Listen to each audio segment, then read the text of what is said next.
ನಮಸ್ಕಾರ ವೀಕ್ಷಕರೇ, ಎಲ್ಲರಿಗೂ ಕುಸುಮ್ ಕಿಚನ್ಗೆ ಸ್ವಾಗತ. ಇವತ್ತು ನಾನು ನಿಮಗೆ ಆಂಧ್ರ ಸ್ಟೈಲ್ ಪಪ್ಪು ಮತ್ತು ರಸಂ ಮಾಡೋದು ಹೇಳ್ಕೊಡ್ತೀನಿ. ಇದಕ್ಕೆ ಬೇಕಾಗುವ ಸಾಮಗ್ರಿಗಳು: ಒಂದು ಬಟ್ಲು ತೊಗರಿಬೇಳೆ, ಒಂದು ಸ್ವಲ್ಪ ನೆನೆಸಿದ ಹುಣಸೆಹಣ್ಣು, ಒಂದು ಈರುಳ್ಳಿ ದಪ್ಪದಾಗಿ ಹೆಚ್ಕೊಂಡಿರೋದು, ಹಸಿಮೆಣ್ಸಿನ್ಕಾಯಿ. ನಾನು ಕೆಂಪು ಮೆಣಸಿನ್ಕಾಯಿ ತೊಗೊಂಡಿದ್ದೀನಿ, ಬೇಕಾದ್ರೆ ಹಸಿರು ಮೆಣಸಿನ್ಕಾಯಿನೂ ತೊಗೋಬೋದು. ಸಣ್ಣದ ಉದ್ದಕ್ಕೆ ಹೆಚ್ಕೊರಿ. ಖಾರ ಎಷ್ಟು ಬೇಕು ಅದು ನೋಡ್ಕೊಂಡು ನೀವು ಖಾರ ಹಾಕ್ಕೊರಿ. ಒಂದು ಬಟ್ಲು ಮೆಂತ್ಯ ಸೊಪ್ಪನ್ನ ನೀಟಾಗಿ ವಾಶ್ ಮಾಡ್ಕೊಂಡು ಹೆಚ್ಕೊಂಡಿದ್ದೀನಿ. ನೀವು ಬೇಕಾದ್ರೆ ಪಾಲಕ್ ಕೂಡ ಹಾಕ್ಬೋದು ಇದಕ್ಕೆ. ಕರಿಬೇವು ಸೊಪ್ಪು, 3 ದೊಡ್ಡ ಟೊಮೊಟೊ ಕಟ್ ಮಾಡಿ ಇಟ್ಕೋಬೇಕು. ಇದಕ್ಕೆ ಟೊಮೊಟೊ ಸ್ವಲ್ಪ ಜಾಸ್ತಿ ಬೇಕಾಗುತ್ತೆ. ಬೆಳ್ಳುಳ್ಳಿ, ಸಾಸಿವೆ, ಜೀರಿಗೆ, ಕೊತ್ತಂಬರಿ ಸೊಪ್ಪು, ರುಚಿಗೆ ತಕ್ಕಷ್ಟು ಉಪ್ಪು, ಒಂದು ಸ್ವಲ್ಪ ಧನಿಯಾ ಪೌಡ್ರ್. ಕುಕ್ಕರಲ್ಲಿ 1 ಕಪ್ ಬೇಳೆ ಹಾಕಿ ನೀಟಾಗಿ ವಾಶ್ ಮಾಡಿಕೊಂಡು ಒಂದು ಕಪ್ ತೊಗರಿ ಬೇಳೆಗೆ 3 ಕಪ್ ನೀರು ಹಾಕ್ತಿದ್ದೀನಿ. ಯಾಕಂದರೆ ನಾನು ಇದರಿಂದ ಕಟ್ಟಿಂದನೇ ನಾನು ರಸಂ ಮಾಡ್ತೀನಿ, ಅದಕ್ಕೆ ಸ್ವಲ್ಪ ಜಾಸ್ತಿ ನೀರು ಹಾಕಿದ್ದೀನಿ. ನೀವು ಬರೀ ಪಪ್ಪು ಮಾಡೋಂಗಿದ್ರೆ 1 ಕಪ್ಪಿಗೆ 2 ಕಪ್ ನೀರು ಹಾಕಿ ಒಂದು ಅರ್ಧ ಗಂಟೆ ಕಾಲ ತೊಗರಿಬೇಳೆ ಚೆನ್ನಾಗಿ ನೆನೆಸಿ. ನೆಂದ ಮೇಲೆ ಇದಕ್ಕೆ ಹೆಚ್ಚಿಟ್ಕೊಂಡಂಥ ಹಸಿಮೆಣ್ಸಿನ್ಕಾಯಿ, ಒಂದು ಈರುಳ್ಳಿ, ದೊಡ್ಡ ಗಾತ್ರದ 3 ಟೊಮೆಟೊ,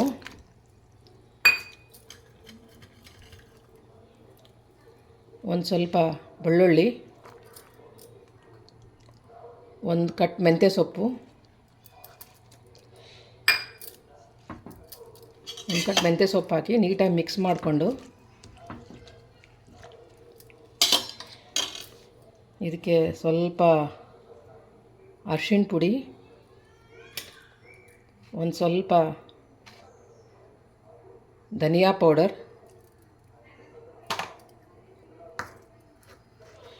ಒಂದು ಸ್ವಲ್ಪ ಜೀರಿಗೆ,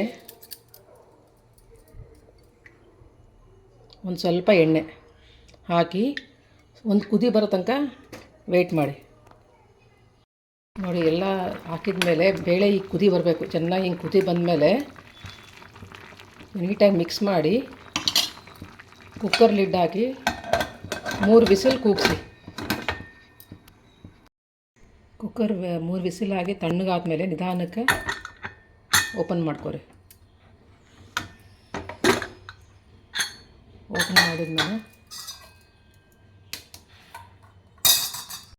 ಓಪನ್ ಮಾಡಿದ್ಮೇಲೆ ನೋಡಿ ನೀಟಾಗಿ ಎಲ್ಲ ಚೆನ್ನಾಗಿ ಬೆಂದಿದೆ. ನಾನು ನೀರು ಜಾಸ್ತಿ ಹಾಕಿದ್ದೀನಿ, ಯಾಕಂದರೆ ನಾನು ಈ ಕಟ್ಟಿಂದನೇ ನಾನು ರಸಂ ಮಾಡ್ತೀನಿ, ಅದಕ್ಕಾಗಿ ನಾನು ನೀರು ಜಾಸ್ತಿ ಹಾಕಿದ್ದೀನಿ.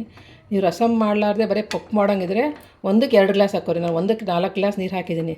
ನಾನು ಇದ್ರಾಗಿನ ಕಟ್ ತೆಗೆದು ಒಂದು ಬಾಣಲೆಗೆ ಇದ್ರ ಕಟ್ಟು ನಾನು ಟ್ರಾನ್ಸ್ಫರ್ ಮಾಡ್ಕೊತೀನಿ. ನೋಡಿರಿ, ನಾನೆಲ್ಲ ಬೇಳೆಯಲ್ಲಿರೋ ಕಟ್ಟನ್ನೆಲ್ಲ ನೀಟಾಗಿ ಸಪ್ರೇಟ್ ಮಾಡ್ಕೊಂಬಿಟ್ಟಿದ್ದೀನಿ. ಅದು ಸಪ್ರೇಟ್ ಮಾಡಿಕೊಂಡು ಬೇರೆ ಪಾತ್ರೆಯಲ್ಲಿ ಟ್ರಾನ್ಸ್ಫರ್ ಮಾಡಿದ್ದೀನಿ. ಅದನ್ನು ನಾನು ರಸಂ ಮಾಡೋಕ್ಕೆ ಯೂಸ್ ಮಾಡ್ತೀನಿ. ಈಗ ಬರೀ ಬೇಳೆ ಅಷ್ಟೇ ನೋಡಿ, ಗಟ್ಟಿ ಪಪ್ಪುಗೆ ರೆಡಿ ಆಗ್ತಾಯಿದೆ. ಇದಕ್ಕೆ ಸ್ವಲ್ಪ ಹುಣಸೆಹಣ್ಣು,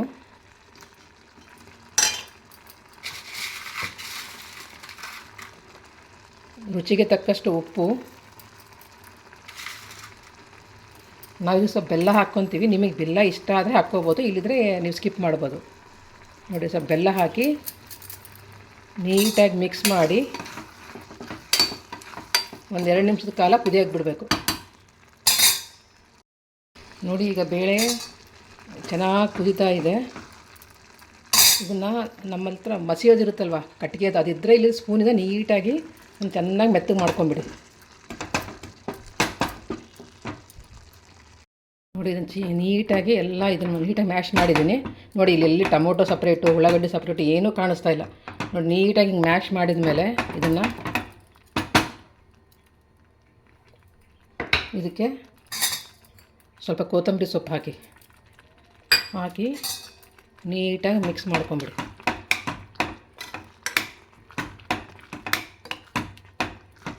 ನೋಡಿ, ಎಷ್ಟು ನೀಟಾಗಿ ಬೇಳೆಕಾಳು ಎಷ್ಟು ಚೆನ್ನಾಗಿ ಬೆಂದು ನೀಟಾಗಿ ಇದಾಗಿದೆ, ಈವನ್ ಆಗಿದೆ, ಏನೂ ಕಾಣಿಸ್ತಾನೆ ಇಲ್ಲ. ನೋಡಿ ಈಗ ನೀಟಾಗಿ ಆಂಧ್ರ ಸ್ಟೈಲ್ ಪಪ್ಪು ರೆಡಿಯಾಗಿದೆ. ಇದಕ್ಕೆ ಮೇನ್ ಲಾಸ್ಟಿಗೆ ನಾವು ಏನು ಒಗ್ಗರಣೆ ಕೊಡ್ತೀವಲ್ಲ ಅದು ಇದಕ್ಕೆ ಫ್ಲೇವರ್ ಕೊಡುತ್ತೆ. ಅದು ನಿಮ್ಗೆ ತೋರಿಸ್ತೀನಿ ಈಗ. ಒಲೆ ಮೇಲೆ ಒಂದು ಬಾಣಲೆ ಕಾಯಕ್ಕಿಡಿ. ಅದಕ್ಕೆ ಎಣ್ಣೆ ಹಾಕ್ಕೊರಿ. ಇದು ಪಪ್ಪಿಗೆ ಸ್ವಲ್ಪ ಎಣ್ಣೆ ಜಾಸ್ತಿ ಬೇಕಾಗುತ್ತೆ, ಸ್ವಲ್ಪ ಎಣ್ಣೆ ಜಾಸ್ತಿನೇ ಹಾಕ್ಕೊರಿ. ಹಾಕಿದ ಮೇಲೆ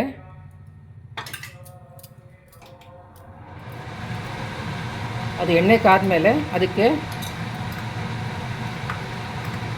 ಮೇನ್ ಒಗ್ಗರಣೆಗೆ ಬೇಕಾಗಿರೋದು ಬೆಳ್ಳುಳ್ಳಿ ಜಾಸ್ತಿ ಹಾಕಿ.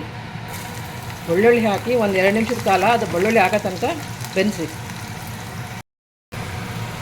ನೋಡಿ ಈಗ ಬೆಳ್ಳುಳ್ಳಿ ಚೆನ್ನಾಗಿ ಬೆಂದಿದೆ. ಬೆಂದ ಮೇಲೆ ಇದಕ್ಕೆ ಒಂದು ಸ್ವಲ್ಪ ಜೀರಿಗೆ, ಸಾಸಿವೆ ಹಾಕಿ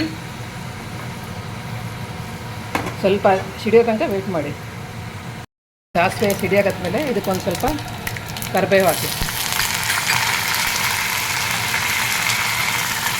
ಕರಿಬೇವು ಹಾಕಿ ಮಿಕ್ಸ್ ಮಾಡಿ ನಾವೇನು ಪಪ್ಪು ಮಾಡಿದ್ದೀವಲ್ಲ ಅದನ್ನು ಇದಕ್ಕೆ ಟ್ರಾನ್ಸ್ಫರ್ ಮಾಡಿರಿ.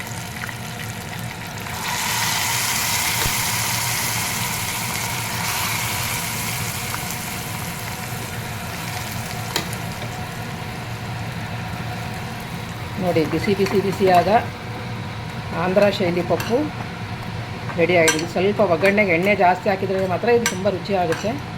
ನೋಡಿ ಆಂಧ್ರ ಸ್ಟೈಲ್ ಪಪ್ಪು ರೆಡಿಯಾಗಿದೆ. ಖಂಡಿತವಾಗಿ ಒಂದ್ಸಲ ಟ್ರೈ ಮಾಡಿ ನೋಡಿ, ತುಂಬ ಚೆನ್ನಾಗಾಗುತ್ತೆ. ಬಿಸಿ ಅನ್ನ ತುಪ್ಪಕ್ಕಂತೂ ಇದು ವೇಡ್ ಮಾಡ್ತಿದ್ದಂಥ ಕಾಂಬಿನೇಷನ್. ಈ ಪಪ್ಪು ನೀವು 2 ದಿವಸ ಇಟ್ಕೊಂಡಾದರೂ ತಿನ್ಬೋದು. ನಾವು ಬೇಳೆ ಪಪ್ಪು ಮಾಡೋ ಮುಂದೆ ಏನು ಕಟ್ ತಗೊಂಡಿದ್ದೀವಲ್ಲ ಆ ಕಟ್ಟನ್ನ ಬಿಸಿ ಮಾಡೋಕ್ಕಿಟ್ಟು ಅದಕ್ಕೆ ಸ್ವಲ್ಪ ಹುಣಸೆ ರಸ,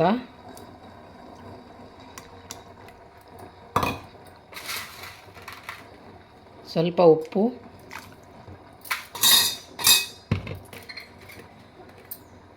ನಿಮಗೆ ಬೇಕು ಅನಿಸಿದರೆ ಸ್ವಲ್ಪ ಬೆಲ್ಲ. ನಾನು ಬೆಲ್ಲ ಹಾಕ್ಕೊತಿದ್ದೀನಿ, ನಿಮಗೆ ಬೇಡ ಅನಿಸಿದರೆ ಬೆಲ್ಲ ಸ್ಕಿಪ್ ಮಾಡ್ಬೋದು. ಆಮೇಲೆ ಒಂದು ಸ್ವಲ್ಪ ರಸಮ್ ಪೌಡರ್. ನಾನಿಲ್ಲಿ MTR ರಸಮ್ ಪೌಡ್ರ್ ಯೂಸ್ ಮಾಡ್ತಾಯಿದ್ದೀನಿ. ನಿಮಗೆ ಯಾವ ರಸಮ್ ಪೌಡ್ರ್ ಮನೇಲಿ ಮಾಡಿರೋ ಅದನ್ನೇ ಹಾಕ್ಬೋದು. ರಸಮ್ ಪೌಡ್ರ್ ಹಾಕಿ ಚೆನ್ನಾಗಿ ಕುದಿಸ್ಕೊರಿ.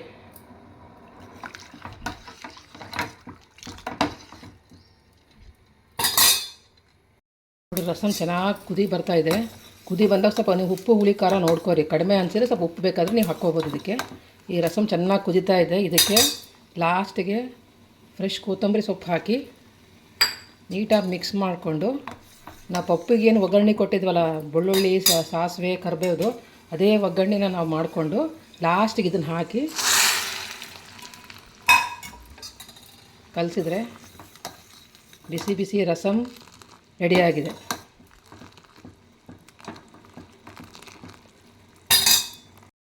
ನೋಡಿ ವೀಕ್ಷಕರೇ, ಬಿಸಿಯಾದ ಪಪ್ಪು ಮತ್ತು ರಸಮ್ ರೆಡಿಯಾಗಿದೆ. ಖಂಡಿತವಾಗಿ ಈ ರೆಸಿಪಿ ಒಂದ್ಸರಿ ತುಂಬ ಟ್ರೈ ಮಾಡಿ ನೋಡಿ. ಇದರಲ್ಲಿ ಏನು ಮಸಾಲೆ ಹಾಕಿಲ್ಲ, ಸಾಂಬಾರು ಪೌಡ್ರು ಹಾಕಿಲ್ಲ. ತುಂಬ ರುಚಿ ಆಗ್ತದೆ. ಯಾರಾದರೂ ಇದನ್ನ ರೆಸಿಪಿನ ಟ್ರೈ ಮಾಡಿದರೆ ಪ್ಲೀಸ್ ನನ್ನ ಕಮೆಂಟ್ ಸೆಕ್ಷನಲ್ಲಿ ಹೇಗೆ ಬಂದಿದೆ ಅಂತ ಕಮೆಂಟ್ ಮಾಡಿ, ಸಬ್ಸ್ಕ್ರೈಬ್ ಮಾಡಿ. Thank you for watching my channel.